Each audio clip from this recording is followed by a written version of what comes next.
اب اس کے بعد یوتھڑوں کے اکاؤنٹس کے اندر اور گروپس کے اندر اور جتنے بھی یوتھڑ مختلف گروپوں کے اندر ڈیوٹی پہ لگے ہوئے ہیں انہوں نے یہ والی پوسٹ ڈالنی شروع کر دی۔ اس کے بعد پھر ایک ویڈیو شیئر ہوتی ہے ان کی فرمائش کے اوپر، ایک صاحب جا رہے ہیں تو اس کے پیچھے بیک گراؤنڈ کے اوپر ان صاحب کو دکھاتے ہوئے وہ ایک آواز آ رہی ہے، سارا میر گلگتی المعروف سمینہ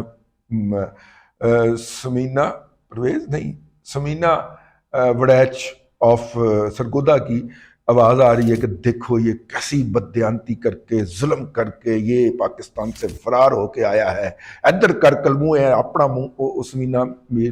سمینہ میر گلگتی المتین سمینہ پرویز جو ہے سارا میر گلگتی المعروف سمینہ پرویز جو ہے اصل میں جو ہے جشناتی کارڈ کے اوپر اس کا نام ہے سمینہ پرویز وڑیچ 52 گاف بیش سرگودا، ٹھیک ہے۔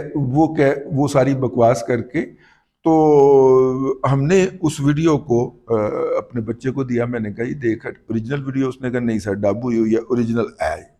اچھا اوریجنل کیا ہے؟ اوریجنل کے اندر ایک بچہ ہے نوجوان، ہم تو بچہ ہی کہیں گے برخوردار، وہ کہیں سے آ رہا ہے تو اس کی ویڈیو بنائی جا رہی ہے اور اس سے پوچھا جا رہا ہے آپ قاضی کے بیٹے ہیں؟ تو وہ آگے سے کہتا ہے کہ کیا نہیں، وہ یہ کہہ کے آگے بڑھ جاتا ہے۔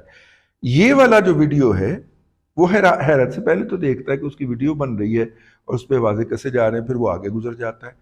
اچھا ہو سکتا ہے کہ وہ اندھیرے میں، چونکہ نیم اندھیرے کے اندر وہ ویڈیو ہے تو بندہ جو ہے وہ پاکستانی یا اردو زبان بھی نہ سمجھتا ہو، وہ گورا ہو، ٹھیک ہے، لیکن وہ آگے گزر جاتا ہے۔ اس کے اوپر سمینہ پرویز گلگتی جو ہے اس نے سمینہ پرویز وڑیچ، سارا میر گلگتی ہے، سمینہ پرویز وڑیچ جو ہے وہ اپنی بکواسیات ڈب کرتی ہے اور اس کو پوسٹ کرتی ہے۔ تو اس کا مطلب ہے کہ جعلی خبر کا آغاز ہوا چاہتا ہے، بلکہ ہو چکا ہے، بلکہ کیا جا چکا ہے، ٹھیک ہے۔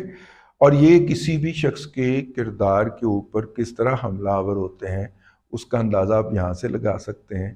لیکن ایک بات یہ بھول جاتے ہیں، کیونکہ بنیادی طور پہ اجڑ، جاہل، گنوار اور کم ذہن لوگ کے پیداوار ہیں، تو یہ بات بھول جاتے ہیں کہ قاضی صاحب تھے استنبول گئے ہی نہیں، قاضی صاحب تو لندن گئے، ٹھیک ہے نا۔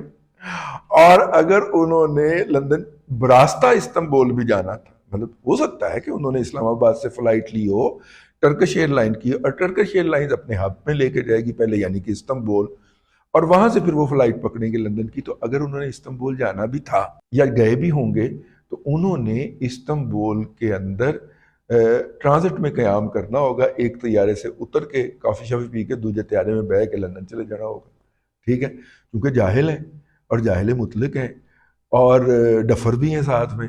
تو اس طرح کی جو احمقانہ حرکتیں ہیں یہ کرتے رہتے، فرماتے رہتے۔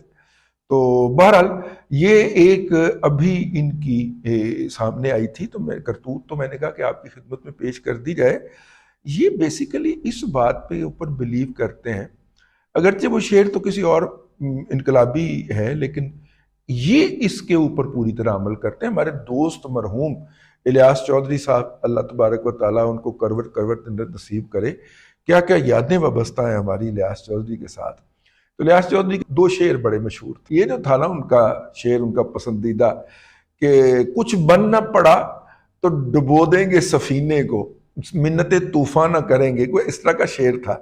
تو میں نے کہا کہ چوہی صاحب شعر کتوں پڑھیا ایسا جے؟ وہ چوہی صاحب لیا کے رہنے والے تھے نا، تو وہ کہتے یار وہ لیا سے جب بس چلتی ہے لاہور تک تو راستے میں اتنے ٹرکوں کو اوور ٹیک کرتی ہے کہ اس کے پیچھے کوئی نہ کوئی جو شعر ہوتا ہے وہ پڑھ لیتا ہوں۔ تو یہ مجھے لگتا ہے یہ عیسیٰ خیل سے بھی گزرتی ہوگی وہ بس، تو لگتا ہے کہ یہ یوتھڑوں کا جو ہے وہ زندگی کا نقطہ نظر ہے۔ عمران خان نہیں تو پاکستان نہیں، ہماری حکومت نہیں تو بم گرا دو، ٹھیک ہے نا۔ تو یہ ہے۔ تو قاضی فائز عیسیٰ صاحب جو ہیں ان کے 13 ماہ 7 دن کی چیف جسٹسی کا پہلا حتمی نتیجہ آ گیا ہے اور پاکستان کی عدلیہ کی رینکنگ 1 درجے بہتر ہو کر 130 سے 129 پہ آ گئی، یا 129 سے 128 پہ آ گئی۔ 140 کا ٹوٹل انڈیکس ہے، اس میں پہلے ہمارا نمبر 130 تھا۔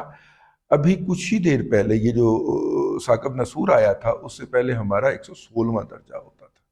تو ثاقب نصور کے دور کے اندر ہم کس تیزی سے زوال کا شکار ہوئے وہ آپ اندازہ کر لیجیے. اب تک کے لیے اتنا ہی. اگلے ولاگ کے اندر پھر حاضری ہوتی ہے. اللہ تبارک و تعالیٰ آپ کو آسانیاں عطا کرے اور آسانیاں خلق خدا میں تقسیم کرنے کی توفیق عطا کرے.